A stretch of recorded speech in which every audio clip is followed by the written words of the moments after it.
So I'm Scott Loveridge with Michigan State University, and I'm hosting this webinar today. I'm introducing Tim Bartik. Timothy Bartik is a senior economist with the W.E. Upjohn Institute for Employment Research, which is a nationally renowned economics think tank focused on labor, workforce, and local development issues. Dr. Bartik is a prolific author on local development, and he's got really two main themes to his work. One is the effect of these promise scholarships that many communities are developing in terms of their impact on the community.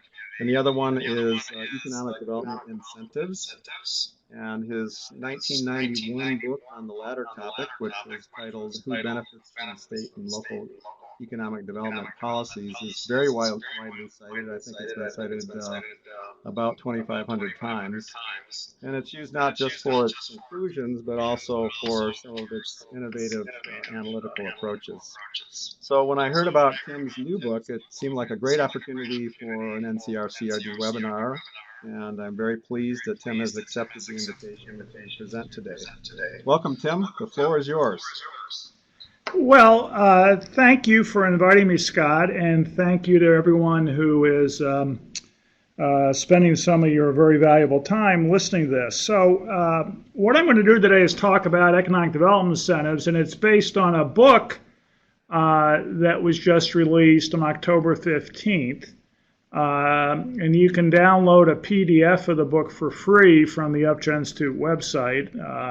The paperback will cost you a little money, but the PDF is free and you can download that. Perhaps at the outset I should say a little bit about what I'm talking about, just to make sure we're all talking about the same thing. By economic development incentives, I mean either tax breaks to firms, to businesses, or cash grants or other cash assistance to firms, or customized services that go to individual businesses that are designed to increase job creation in either a state or some type of local labor market. The book, let me go to the next slide. What I'm going to do, the book goes through a number of topics. It's aimed at a broad audience. I've tried to write it in English as opposed to jargon. And in the book, I describe some trends and facts about incentives. I try to deal with, I think there are a lot of myths about incentives when they're discussed, and I try to replace that with facts and cite empirical evidence for those facts. I describe ways of reforming incentives and what alternatives we had to incentives. I have a whole chapter on evaluating incentives. And then I talk about what I recommend that state and local areas do about incentives and what I recommend that the federal government do about incentives. Now, in this webinar today, I'm going to skip over, I'm not going to discuss in my presentation evaluation methods. I'd be happy to talk about that in question and answer if people want. And I'm not going to discuss what the federal government should do to regulate incentives. But again, we can talk about that when we get to the question and answers if people want to discuss that. So, going to trends and incentives, and it's interesting, the polls said that some people felt incentives were decreasing in the last 5 years, and some people thought they were about the same. At least one person thought they were increasing. So there seem to be varied trends, at least among the audience. And then it seems like the attitudes are also very mixed. So one of the reasons for the concern about incentives is that from 1990 to present, incentives tripled. However, it should be noted that most of that occurred in the period from 1990 to 2001. And since from 2001 to 2015, incentives, the average incentive offer that state and local governments were providing stayed about the same. And that conceals wide variations across states. Some states, like my own state of Michigan and New York State, cut back on incentives. They're still high incentive states, but they cut back somewhat. And other states like Wisconsin and Tennessee expanded incentives. And I think that reflected, different politics in these different states. There seemed to actually be in that period some convergence in incentives across states compared to what it had been. Now, part of the concern is that recently there have been some very large incentive offers.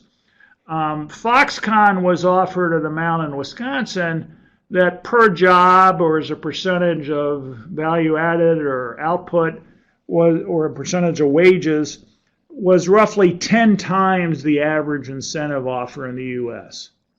The average incentive in the U.S. is about 3% of wages. Foxconn was about 30% of wages. And some of the Amazon offers, not the ones Amazon accepted, but some of the offers they got were also way above average incentives. So one of the concerns is that we might see a new round of incentive competition that would accelerate the competition. And perhaps there's some need to think about cutting back on this and reforming it. So what are incentives? Let's have some description of types of incentives. This particular chart, which is based on data as of 2015, but I don't think things have changed dramatically overall. It indicates a couple things. That first of all, the overwhelming majority of incentives are some type of cash. They're either tax breaks, taxes are reduced below what they otherwise would be, or they're cash of some sort, either cash grants explicitly or in some cases refundable tax credits. Relatively, only 3 billion out of 50 billion are actually services of some sort, like customized training or small business development services or manufacturing extension services. 47 out of 50 billion are cash in some form. Most of them are at the state level, although property tax abatements are very important at the local level. And one of the biggest categories of incentives that's really taken off in the last 30 years are job creation credits, which are frequently done through simply allowing companies to keep their workers' personal income tax withholding to the state for some period of time, say 10 years or 15 years, and that can amount to a very, very hefty incentive. Now, some characteristics about incentives that I want to emphasize. One is that when we look at the pattern of incentives across states and local areas in the U.S., we don't see that they're correlated much with whether or not the state or local area is economically distressed. So this particular chart looks at the average incentives for a state, and it compares that with the state's employment to population ratio for so-called prime age workers, that is, workers between the ages of 25 and 54. And what you can see there is there really isn't much of a relationship. There's a lot of variation in incentives across states. It's maybe slightly correlated that if the employment to population ratio is lower, there's some slight tendency for states offering higher incentives, but it's by no means universal. And you can see this even with nearby states. So, for example, there are a couple circles there that one shows Illinois and Indiana. Illinois is very close to the national average in incentives. Indiana is about twice Illinois, and yet their labor markets are not dramatically different. Similarly, North Carolina and South Carolina are right next to each other. South Carolina's incentives are twice those of North Carolina's. And when you look within states, you also find a similar pattern, that if the purpose of these incentives are to bring jobs to distressed areas, they're not right now distributed in such a way as to do that. Another thing that I want to note about incentives is that a lot of them are very long-term.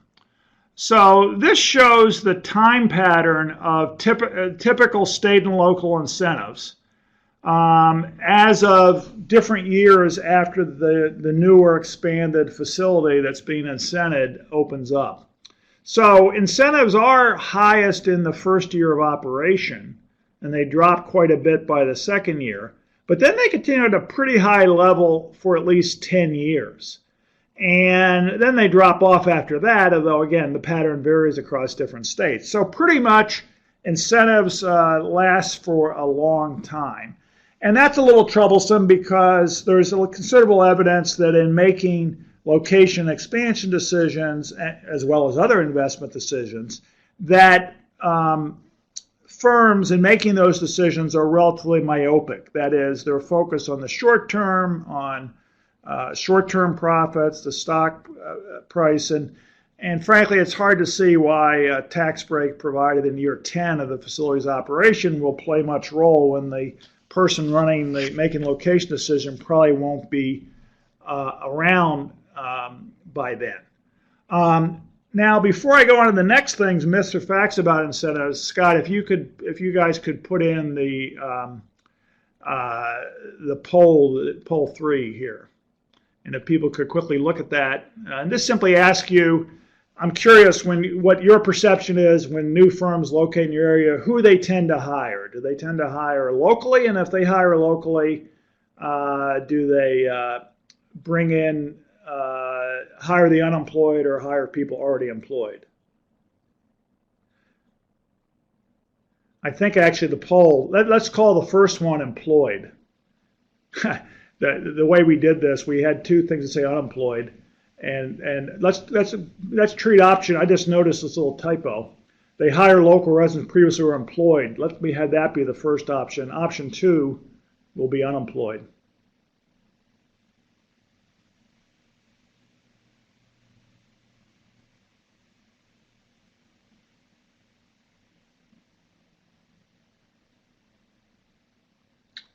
So,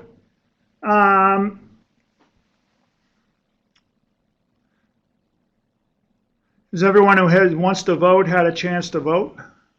So basically, Scott, do you want to broadcast the results, see what they say? Okay, it's broadcast. Okay, so basically the response is that people, about half said they mostly hire local residents who previously were employed. There was a typo there. About 40% said that they bring in new workers from elsewhere, and about 10% said they hire workers who previously were unemployed. So I'm going to come to that in a minute when I discuss myths. So if we can move the poll to the side so I go on to the next slide, that would be helpful. Thank you. So let me talk about some myths about incentives and what some of the empirical realities show. So one myth about incentives that certainly many economic developers claim is that every firm they touch with an incentive would never have located the jobs in the area or expanded or whatever the location decision was without the incentive. That the incentive is always decisive. That is, but for the incentives, but for 100% of these jobs are due to the incentives. Now, the empirical evidence suggests that for a typical incentive, at the current average level of incentives, the but-for will be less than 25%. And that research comes from numerous empirical studies, econometric studies of incentives, and surveys even of firms. And so you have to account for the fact that at least 75% of the time, even if you hadn't provided the incentives, you would have gotten 75% as many jobs in your local economy. 75% of the time, at least, incentives are all cost but no benefit. Second thing I want to note is a lot of studies, when looking at the impact on incentives, cite pretty high multipliers that people get from various input-output models that are put out by either BEA has an input-output model, U.S. Bureau of Economic Analysis, and there are numerous commercial firms, Implant and others, that also put out input-output models. Input-output models are great. They tend to overstate multiplier effects by about 1/3 because the input-output model does not account for the fact that when you have incentives, when you have job growth, in addition to having multiplier effects on local suppliers and local retailers, the incentives will increase local cost. Wages will go up, land prices will go up to some extent, and that will discourage other job growth. And empirically, it looks as if the negative cost effects offset about 1/3 of the initial positive impact on local suppliers and local retailers. The third question deals with who gets the jobs, and this directly related to the poll item. The research studies show that when you create jobs, if you think about it logically, when you increase employment, employment equals the employment to population ratio in the local economy times the population. So either employment population ratio has to go up, or population has to go up, or some combination. There's no ultimate choice. And most of the studies show that in the long run, when you create new jobs in the local economy, 70 to 90% of them go to increasing the local population, and about 10 to 30% go to local residents otherwise would not be employed. Now you might say that seems weird. What if the firm hires all local residents? Well, that helps, but if they hire local residents who are employed, that creates a job vacancy, and that job vacancy in turn is filled in three ways. Either another local resident is hired for the vacancy who's employed, someone who is unemployed, or someone moving in. There's no other alternative.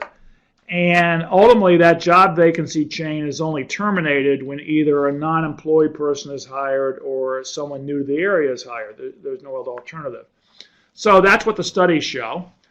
Now, this varies in different areas. In more distressed local labor markets, where the employment to population ratio is initially lower, more of the jobs tend to go to the local non-employed. So it makes a big difference to benefits whether or not your area has a low or a high employment to population ratio initially. Distressed areas benefit more from job creation than non-distressed areas. And finally, sometimes you hear claims that incentives will pay for themselves. Proponents of incentives point to revenue gains for state and local governments when you generate job growth. And revenue gains do occur if the incentives generate job growth. However, they're not enough for the incentives to pay for themselves for two reasons. One, I already mentioned that in 75% of the time, the same jobs would have occurred anyway. So in that case, incentives are all cost, and the revenue gain would have occurred anyway. The other thing is that even when incentives do generate new jobs, as mentioned, it attracts a lot of new people. 79% of the job go to immigrants. New people expect to get public services. State and local governments need to pay for those public services. I guess you could refuse to pay for them and just simply allow local roads to become more congested, class size in local schools to go up. But in that case, that's just another form of cost. It costs you money one way or the other. So incentives in general do not pay for themselves. Now, if you want to improve incentives and reform them, there are a variety of ways of doing that. This is a table from the book. I'm not going to mention everything in the table, except to mention that in the book I do a simulation model of the benefit-cost ratio of incentives, where the benefits are how much does the earnings per capita go up of local residents due to the incentives. And the baseline incentive has a benefit-cost ratio of 1.52. That benefits exceed costs by about 52%.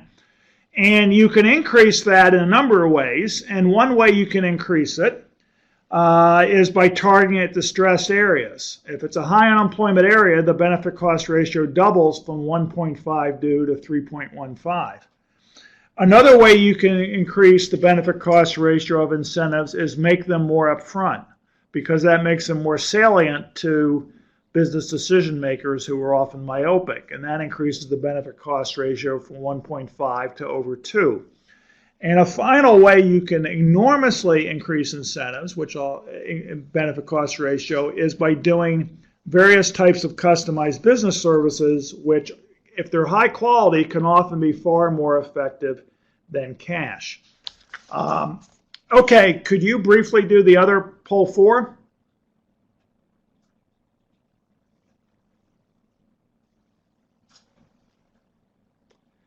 Okay, poll 4 asks you the question, what's the main barrier to job creation in your local economy? Is it problems with infrastructure, low demand, job skills, wages, high taxes, other factors?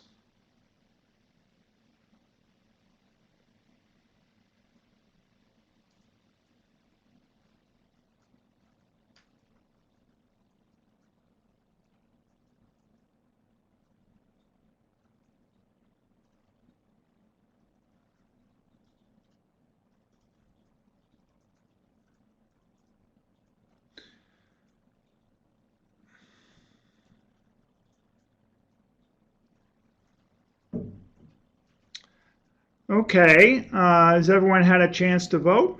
Who wants to vote?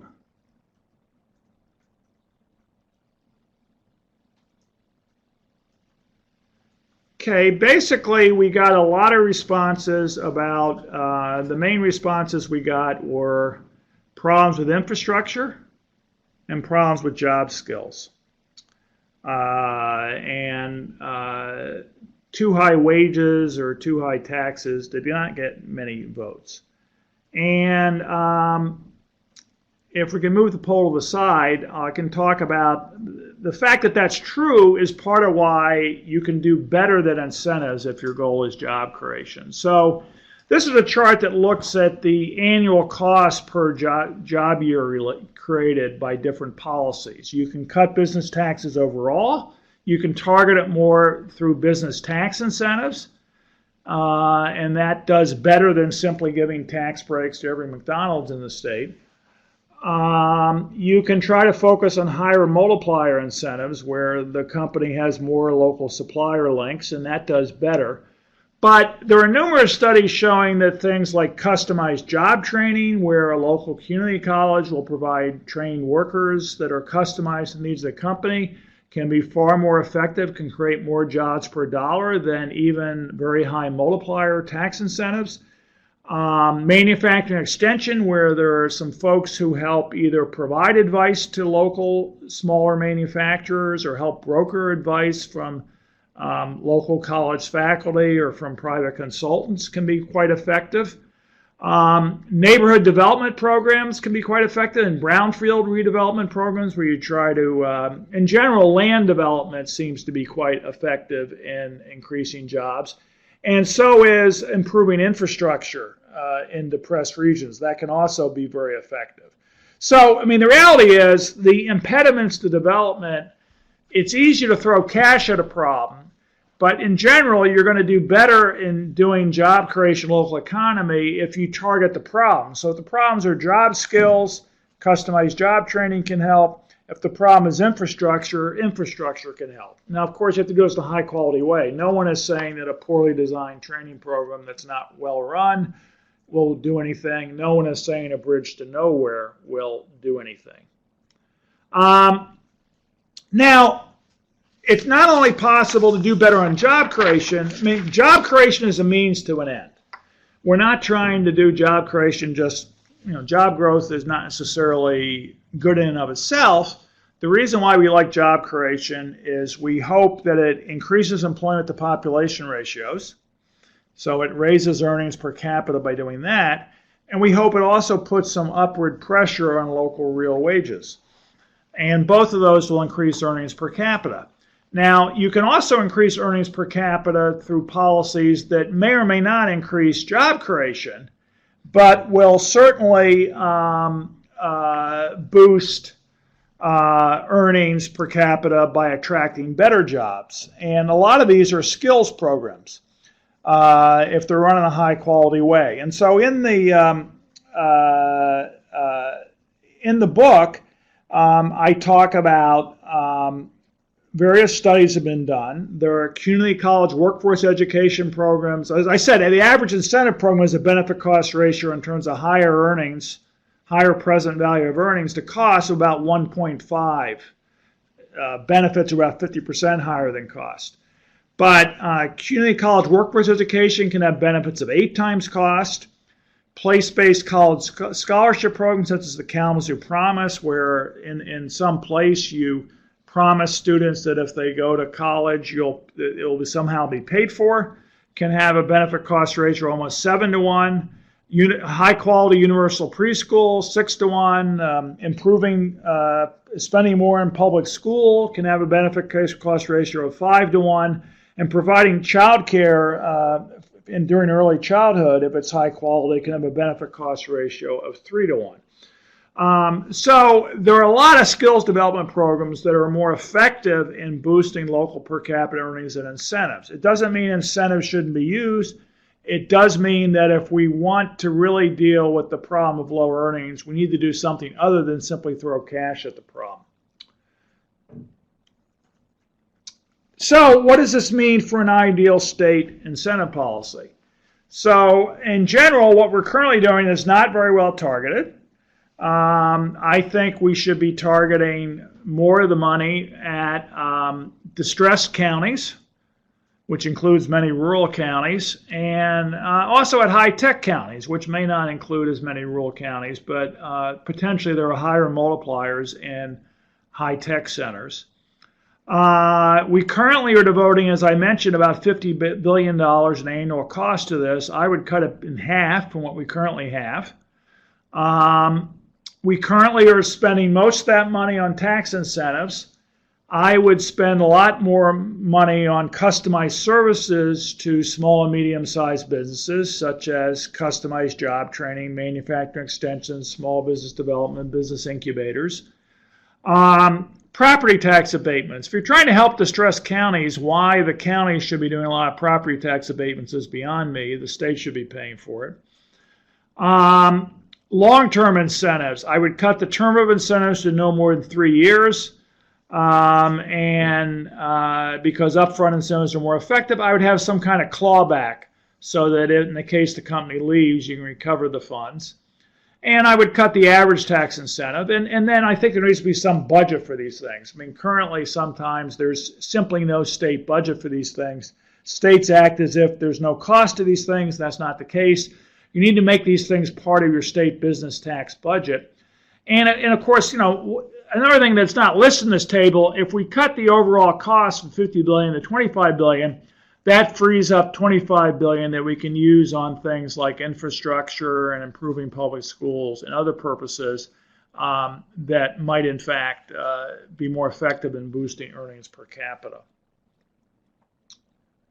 So let me stop there. As I said, the book goes into a lot more, but I want to give time for interaction. And we're going to have one more poll, if we can bring that over, which simply asks you, as a rule of thumb, what's the maximum one-time incentive that should be offered per job created?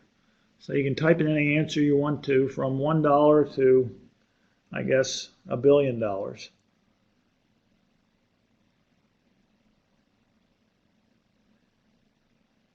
And I'm not sure there's one right answer here, by the way. At least I don't have a right answer. I have a variety of complicated answers.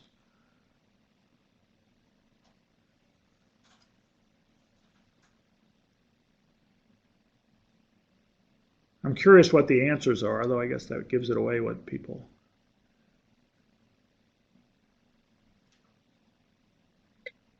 So we're not broadcasting right now, but we could broadcast that. What are people saying? Has anyone had a chance to give an answer? Who wants to give an answer?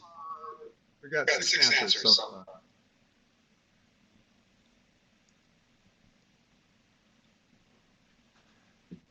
Let's see, I can see 3 of them. It says 10,000, 10,000, 10,000. Remarkable anonymity, 7. What else are they saying, Scott? I can't really see the other one. Yeah, no more than 25% of the average cost of the job created, a small proportion of the take-home wages of that job. Depends on the area. 0. So we have someone opposed to these things on principle.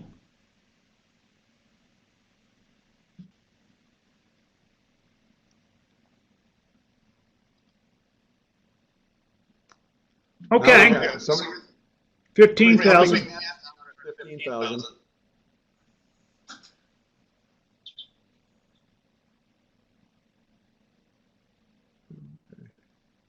Okay.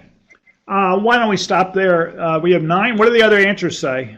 I'm curious. Can we view the other answer? I'm just curious about the other. So there's 10,000, 10,000, 10,000, 0, 15,000. It depends on the area. No more than 25% of the average cost of job created. A small proportion of the take-home wage of that job. 1,000, 2,000. So Okay. that's the range. So good. Okay, we have a relatively low incentive crowd because Foxconn in Wisconsin was offered over $200,000 per job. So, okay. Well, I'm happy to answer any questions people have. So, Scott, if you can communicate to me the various questions that come in, and I'll happy to respond. And I believe that. Yeah, I moved the chat box. And so people just enter stuff in the chat box. Is that what they do? Yep, they just enter stuff in the chat box. And while people are thinking of their questions, I did have one. So you've been working in this area for about 3 decades, and of course your landmark book was in '91. Has your thinking evolved at all about these? For example, in the 1999 book, you talked a little bit more than in the current book about sort of the kind of the hysteresis effect of the business employing people that maybe didn't have job skills, and this would sort of cause them to be more able to be permanent members of the workforce and things like that. Is that still an important consideration for you, or do you feel like that's maybe less than Oh yeah. My thinking on that, if anything, I think the research evidence has made that stronger. In other words, I think job creation is very valuable. I think policymakers at the state and local level are quite properly judged that creating additional jobs in many local economies can be valuable, not just in the short term and the long term, and it can be valuable because when you increase jobs, some people get hired who otherwise would not be employed, and they gain job skills broadly defined. It might not be just job skills in the sense of knowing how to do the job. It might also be they avoid getting involved with substance abuse of some sort or another. They might not get involved with crime. They might have better mental and physical health in general. And all of that can get translated in the long run employability and long run wages. And so I think that's true. Now, the evidence has become clear over the years that those effects occur most powerfully in distressed economies. And in the U.S. right now, certain areas of the U.S. are not distressed. I mean, at least overall, in terms of lack of jobs. I mean, Silicon Valley and some of the major cities on the coast, and some cities not in the coast, like Nashville, are getting a lot of job growth, have high employment to population ratios. When you create jobs in those areas, you don't really do a lot to increase the employment to population ratio. So you don't get these hysteresis effects in booming areas. Where you get the hysteresis effects in areas that lack jobs, that have low employment rates. And in that area, creating jobs there can have major effect on people's long-run skills. So I still believe it. So you still believe it? Okay, good. Yeah, that's great. So it didn't come through as loudly in the recent book as it had in '91. So I was curious about that. There are some comments that have come in. This one came in a while ago. MA talks about, the major constraint in their area is a lack of workforce. And so obviously in an area like that, you're kind of saying it's maybe not as important, although the book talks about high tech as maybe an area where you'd still do that, right? Well, yeah. So if you're saying the lack of workforce, and I guess I'd like to know what's meant by that exactly. Do you mean lack of a skilled workforce or simply lack of people? If it's lack of people, and so part of it could be that you have an area that maybe it has some legacy cost and whatever, and it's having difficulty supporting itself. You could have some fiscal benefits in such an area that might occur that'd be more than in some area that had been booming for a while. If an area has lost a lot of employment and population, maybe you would have some greater fiscal benefits than otherwise would occur. So I would agree with that. It's a lack of people. Okay. Yeah, well, yeah, I mean, I think that can be an issue, and I think that can mean that the benefits of job growth might be greater in that area than they would be elsewhere. I suspect, though, that there's also probably a below average employment rate in such an area. If you're losing jobs in population, a lot of times you also have a depressed employment rate. And I know from looking at data that there are a lot of rural areas in the U.S. that have low employment to population ratios. So Steve Groner is asking, are you suggesting factual rebuttal to the general economic development fear of someone else will offer it as the rationale that is commonly used? Well, yeah, but the question is, it's like the dog chasing after the car. What if you catch it? You have to, what I'm suggesting is, even from a state perspective, or a local perspective, in many cases, the incentives that are being offered are excessive in cost relative to the benefit. So if you're offering a very high incentive, you have a lot of cost. If a lot of those jobs were going to create anyway, then there's cost and no benefit. And if say your employment rate's already pretty high, you're not going to get a lot of benefits for the local non-employed because they're simply not there. And so in such an area, it's understandable why you might want to, from a self-interest standpoint, cut back on incentives. So, one example, recently a new mayor was elected in Nashville, Tennessee, and Nashville's boomed, and the new mayor campaigned on the platform of, we need to cut back on these incentives because job growth is kind of too great. It's putting too much stress on infrastructure and is creating lots of problems. So I think that's entirely appropriate. From a self-interest standpoint, you might want to cut back on incentives. So I basically think that even without federal regulation, if state and local governments were simply trying to maximize the interests of their residents, they would cut back on incentives some, and they would focus them more in distressed areas, and they would use more customized business services and less handing out cash. Okay. John Mann is asking, what, in terms of incentives, can you talk about the size of firms and specific industries? I guess in terms of targeting, where would you target your incentives? Well, in the book, high tech. Well, I think it's actually an interesting question, like what evidence we have on targeting. There is some evidence that high-tech firms in a high-tech cluster, that the multiplier is significantly higher than for non-high-tech firms, or for that matter, than high-tech firms that are not in a high-tech cluster. And the empirical evidence suggests you don't have to be Silicon Valley, but you have to be somewhat above average in your high-tech share. And so we are talking about probably, maybe 70 or so communities in the U.S. that would have sufficient high-tech share where the high-tech multiplier would be high.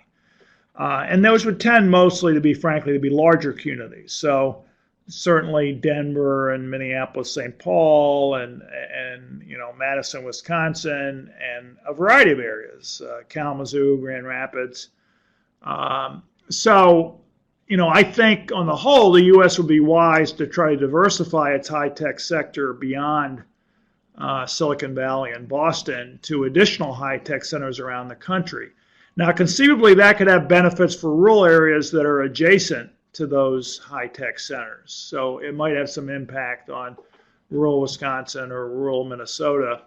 or rural Michigan if, say, the high-tech sector and some nearby cities expanded dramatically. So William says, Steve Groner says, how do you get states to better accept their responsibilities? I think the table here was saying that it really should be coming from state funding, not local property tax abatement. So how do you get them to do that? Well, I'm not a political genius. I feel that, as someone who's kind of a policy wonk and a researcher, I try to outline what I think the research shows.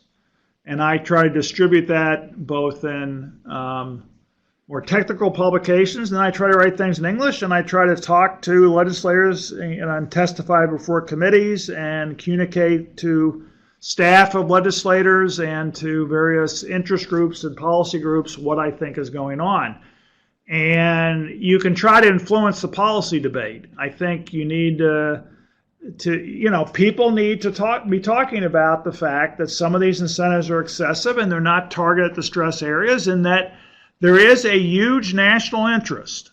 Not just the local area, but the nation would benefit if we reduce some of the regional inequality we have in this country, and if we redistributed some jobs to distress areas, which include many rural areas and some small and medium-sized cities away from the coast. And we need to have a state debate and a national debate about how we do that. So all I can say is I'm trying to influence the debate as best I can. I don't know how to form a political action group to dramatically change things. Yeah, probably not your role, but I think the book is a good tool for people that care about these things. So William, I think, is asking if you're kind of, again, responding to this table of 100% state funding. So you're basically saying local level, smaller local levels are not recommended. Is it because they don't work, or they just? Well, if you have a distressed area, why are you having it play a major role in financing programs to increase job creation in that area? You're trying to boost job creation, right? In that local economy. You're doing it because that local area is economically distressed. The more money you're taking out of the local economy by forcing them to finance the incentives. I would say, okay, you want to give a company a tax break on its property taxes. Okay, we'll do that for a 3 or 5 year period. But why not have the state provide the funds for that? Then the local government still can provide services, and there's not a problem in undermining financing for public schools or for infrastructure or various other local purposes. So, if you're trying to enhance the local economy because it's economic distress, let's be consistent in what we're doing. So it's more of an equity argument. Well, equity and also efficiency. If you're trying to boost job creation in a distressed area, why do you want to take resources away from the local area? But which you're doing if you're asking them to pay a major part of, maybe if you want to have some cost sharing on a minor scale, you could do that, I guess. You could say, but maybe it should vary with the distress of the area. Again, I would try to target more of the incentives on distressed areas, and I would finance them more by the state level, because if they're a distressed area, by definition, they don't necessarily have the tax base. They may be having problems with their tax base already in terms of providing public services. Why are you trying to make it worse? We want to enhance the area. So it's not just an equity thing, Scott. I would say it's also an efficiency in achieving the goal, which is boosting job creation in a distressed local economy. Okay, so that's assuming that it is targeted toward those local. Well, yeah, if it's not targeted, then I guess, if it's a wealthy community, I think they should be paying more. But again, so for example, in the high-tech area, you might argue that if it's a high-tech area that's already doing okay, maybe they should pay a larger share of the cost. That would be a different situation. Okay. So then Gabe Z says, do you think do you think job creation is still a useful and accurate technology? So terminology, should something else be substituted, such as minimum necessary positions filled? Well, I'm not quite sure what that question means, to be honest with you. Instead of counting, okay, we created X number of jobs. What if it's just a threshold that the company has to meet? Well, so you're not requiring the company to create jobs, or you're requiring them to more hire locally, or what? I'm a little, so I'm not quite sure what I guess in general, I think job creation is valuable. I think it's more valuable if you can design it in a way so that the company is hiring locally. That happens to some extent automatically in distressed areas. You hire the local non-employee because they're more available. It can also happen if you have well-run local workforce programs or local community college programs that hopefully do a good job of linking unemployed or underemployed workers in the local economy with available jobs. I'm not sure that's responding to the question, though. Well, he's typing, so maybe it'll. So the second question there was, what about clawbacks? Are those becoming more common to put in? You know, I would like to know whether that's true or not. I do think people talk about clawbacks, the difficulties in telling how enforceable they are and how much they're enforced. Now, the most interesting kind of clawback I've seen recently that I think other states should look at is what Virginia does. The Virginia's offer to Amazon was really interesting. You can read it online, various places. Virginia offered about $20,000 per job to Amazon. Much more, many states offered 10 times as much per job to Amazon. And the Virginia offer, the way they do incentives is they make a one-time payment of $20,000 per job, but they delay it for 4 years. So what they say is you created the job, you get $20,000, and we kind of put that in a separate account. And then we see over the next 4 years whether that job is still around in 4 years. Right? And if it's not around, you don't get anything. So it alleviates the problem you sometimes have in clawbacks is states are reluctant sometimes to, say, go to court or do legal proceedings to actually recover cash they've paid to a company.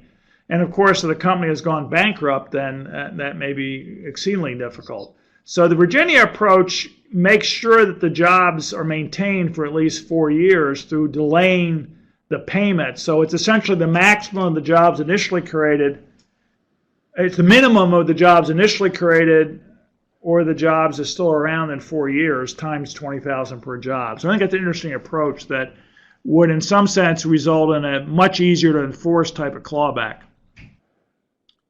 Well, you bring up the Amazon decision, and kind of reinforces in my mind a point you made that a lot of these decisions are unrelated to the incentives. Before when I saw the list of the 50 or so for places that were still contenders at I don't know, phase 2 or something like that, and I saw that Northern Virginia was in there, and I predicted that would be the winning place because the owner has a home there, and that's often what you see is if the owner's got a second home in the place that's being considered, that tends to win the day. And I was a little surprised when New York, Brooklyn came up, but it turns out that Steve Bezos has a house in Manhattan as well. So, but. Anyway, well, the other interesting thing about the Amazon thing is that Amazon turned down incentive offers far greater than Virginia or even New York offered. So Virginia offered in cash tax breaks around $800 million for Amazon. Maryland, which would have been the same metro area, it would have been the Maryland right outside of D.C., offered $7 billion. 9 times as much. And they could have accessed the same labor pool pretty much, locating in Maryland as they could in Northern Virginia, yet they chose Northern Virginia. In the case of New York offered, depending on which account you believe, between $3 billion and $4 billion. But Newark offered like $7 billion. Again, you would have been pretty much in the same local labor market. You could have accessed the same labor pool. So it's pretty obvious from Amazon's case that it wasn't totally the amount of incentives driving the decision. Yeah, well, I still contend it was Jeff Bezos' house. It could very well be, because it could be, or it could be other aspects of it. I mean, Virginia, rather than offering just cash, and this kind of fits into the thing, they offered $700 million cash, but then they offered some other incentives that were about the same amount that were not cash, but they located a new campus of Virginia Tech in Northern Virginia. They agreed they would upgrade the metro stop and upgrade the highways in the area, and they would also improve computer science offerings at colleges in Virginia. So, and those kind of services may have helped influence Amazon as well. And then, in addition, it makes it more likely that Virginia residents might get some of the jobs.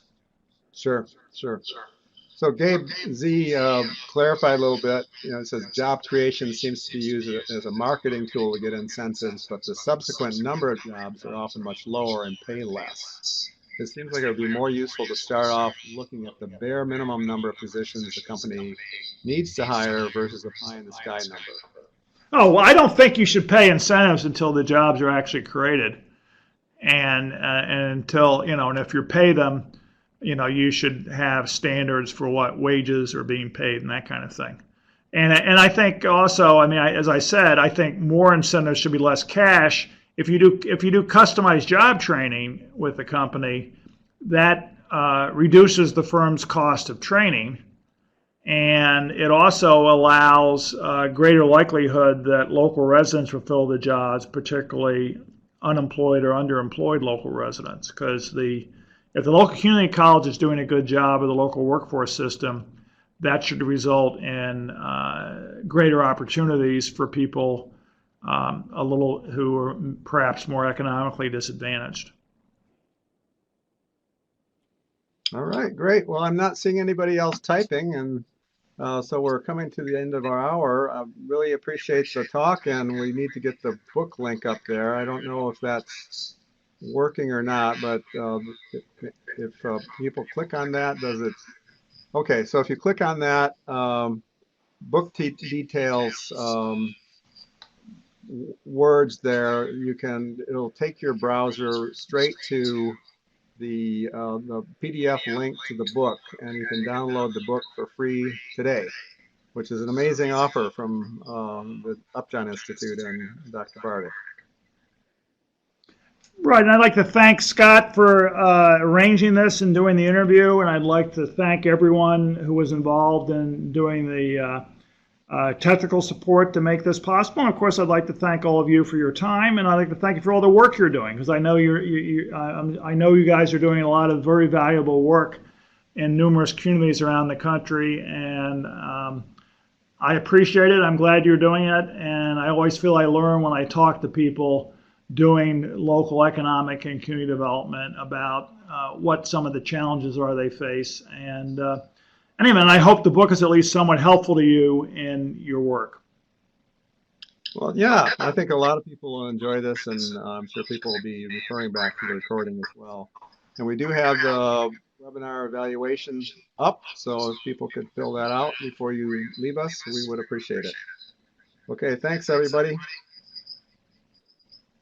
Thank you.